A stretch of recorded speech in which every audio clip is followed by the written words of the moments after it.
নমস্কার বন্ধুরা, আমার রান্নাঘরে তোমাদের সকলকেই স্বাগত জানাই। আজকে আমি চলে এসেছি একটা রেসিপি নিয়ে। আজকের রেসিপি হলো পটল আলু দিয়ে রুই মাছের ঝোল। এই গরমের জন্য আমি এই রুই মাছের ঝোলটা একটু কম তেল মশলা দিয়ে হালকা পাতলাভাবে রান্না করব। এখানে আমি পটল অল্প করে খোসা ছাড়িয়ে লম্বা লম্বা করে কেটে নিয়েছি। দেখো, ঠিক এরকমভাবে আমি লম্বা করে পটলগুলোকে কেটে নিয়েছি। আর আলুও খোসা ছাড়িয়ে আমি লম্বা করে এরকমভাবে কেটে নিয়েছি। আর আমি এই বাটির মধ্যে নিয়ে নিয়েছি ছোট চামচের 2 চামচ ধনে জিরের গুঁড়ো, 2 চামচ হলুদের গুঁড়ো, আর নিয়েছি 1 চামচ কাশ্মীরি রেড চিলি পাউডার। এটা শুধুমাত্র সুন্দর একটা কালার আসার জন্য। আর নিয়েছি রুই মাছ। রুই মাছগুলোকে আমি কেটে জল দিয়ে ধুয়ে ভালো করে পরিষ্কার করে নিয়েছি। এখন আমি প্রয়োজন মতো লবণ এবং হলুদ দিয়ে ভালো করে মাছগুলোকে মেখে নেব। ভিডিওটিকে স্কিপ না করে শুরু থেকে শেষ পর্যন্ত দেখার জন্য অনুরোধ রইল। আর আমার এই রেসিপি যদি তোমাদের ভালো লেগে থাকে তাহলে একটা লাইক, কমেন্ট, শেয়ার আর আমার এই ছোট্ট চ্যানেলটিকে সাবস্ক্রাইব করে আমার পাশে থাকবে। রুই মাছগুলোকে লবণ এবং হলুদ দিয়ে আমি ভালো করে মেখে নিয়েছি। বাটির এই মশলাটাকে আমি জল দিয়ে ভিজিয়ে ভালো করে চামচ দিয়ে মিশিয়ে নেব। মশলাটা এখন ভেজানো থাক, ঠিক সময় মতো আমি রান্নায় ব্যবহার করব। কড়াইতে আমি সর্ষের তেল দিয়েছি, খুব বেশি পরিমাণ নয়, দেখতেই পাচ্ছ আমি কম পরিমাণই সর্ষের তেল দিয়েছি। এই তেলটাতেই আমি মাছ ভেজে নেব এবং ঝোলের আলু এবং পটলও ভেজে নেব। আমি হাই ফ্লেমে তেল খুব ভালো করে গরম করে নিয়েছি। এখন আমি মাছগুলোকে ভেজে নেব।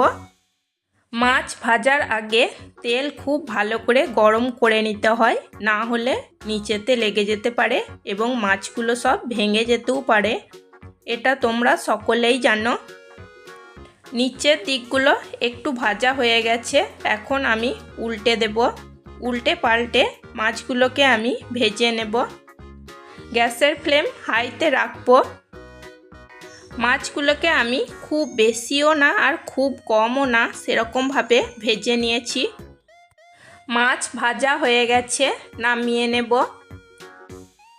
মাছগুলোকে আমার সব ভেজে নেওয়া হয়ে গেছে। কড়াইয়ের বাকি তেলেতে আমি আলুগুলোকে দিয়ে হালকা করে ভেজে নেব।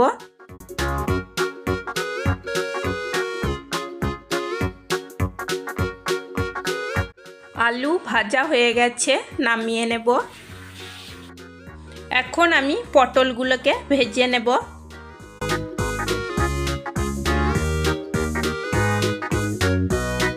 পটলগুলোকেও আমি ভালো করে ভেজে নিয়েছি। পটলগুলোকে আমি এখন নামিয়ে নিচ্ছি। কড়াইয়ের বাকি তেলটাতে আরও ছোট চামচের 2 চামচ সর্ষের তেল আমি দিয়ে দিচ্ছি। দিচ্ছি হাফ চামচ রসুন বাটা, একটা পেঁয়াজ বাটা আর হাফ চামচ আদা বাটা। আদা, পেঁয়াজ, রসুন কাঁচা গন্ধ যাওয়া অবধি ভালো করে নাড়াচাড়া করে ভেজে নেব মিডিয়াম টু লো ফ্লেমে। রসুন, পেঁয়াজ এবং আদা আমি ভালো করে তেলে কষিয়ে নিয়েছি। এখন যে মশলাটা আমি বাটিতে ভিজিয়ে রেখেছিলাম সেটা দিয়ে দিচ্ছি। মশলার বাটিটা ধুয়ে অল্প পরিমাণ জল দিচ্ছি। আবারও মশলার কাঁচা গন্ধ যাওয়া অবধি মিডিয়াম টু লো ফ্লেমে মশলা ভালো করে কষিয়ে নেব। মশলা আমি খুব ভালো করে কষিয়ে নিয়েছি। এখন আমি ভেজে রাখা আলু দিয়ে দেব। ভেজে রাখা আলু দিয়ে নাড়াচাড়া করে 2 মিনিট মিডিয়াম টু লো ফ্লেমে কষিয়ে নেব। 2 মিনিট আলু মশলার সাথে আমি ভালো করে কষিয়ে নিয়েছি। এখন দেব প্রয়োজন মতো গরম জল। আমার এখানে একটু বেশি পরিমাণ ঝোলের প্রয়োজন, সেই জন্য আমি একটু বেশি জল দিচ্ছি। তোমাদের প্রয়োজন মতো জল দিয়ে নেবে। দিয়েছি 2টো চেরা কাঁচা লঙ্কা, ঝালটা তোমরা নিজেদের পছন্দ অনুযায়ী দিয়ে নেবে। আর দিয়েছি 1 চামচ চিনি এবং আর দেব টেস্ট অনুযায়ী লবণ। এখন আমি গ্যাসের ফ্লেম হাইতে রেখেছি। দেখো ঝোল ফুটে গেছে। এখন আমি ভেজে রাখা পটলগুলোকে দিয়ে দেব। পটল দিয়ে ভালো করে নাড়াচাড়া করে নেব এবং আলু ভালো মতো সেদ্ধ হওয়া পর্যন্ত রান্না করে নেব। হাই ফ্লেমে আমি 10 মিনিট রান্না করে নিয়েছি। আলুও ভালো মতো সেদ্ধ হয়ে গেছে। এখন আমি ভেজে রাখা মাছগুলোকে দিয়ে দেব।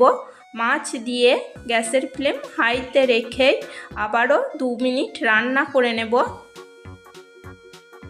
মাছগুলোকে দিয়ে আমি 2 মিনিট রান্না করে নিয়েছি।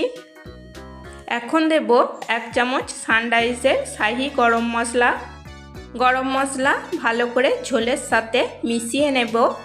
ব্যাস তৈরি হয়ে গেছে পটল আলু দিয়ে রুই মাছের ঝোল। এই রেসিপি যদি তোমাদের ভালো লেগে থাকে তাহলে অবশ্যই একবার বাড়িতে বানিয়ে নিও। দেখবে এটা খেতে কিন্তু ভীষণই টেস্টি হয় এবং গরম ভাতের সঙ্গে এই রুই মাছের পটল আলু দিয়ে ঝোল খেতে কিন্তু ভীষণ ভালো লাগে। লাইক করো, কমেন্ট করো। তোমাদের লাইক কমেন্ট আমার কাছে ভীষণই গুরুত্বপূর্ণ এবং সাবস্ক্রাইব করে আমার এই ছোট্ট চ্যানেলটির পাশে থেকো। আবার আসবো অন্য কোনো রেসিপি নিয়ে। আজকের মতো এই পর্যন্তই। চলো টাটা, বাই।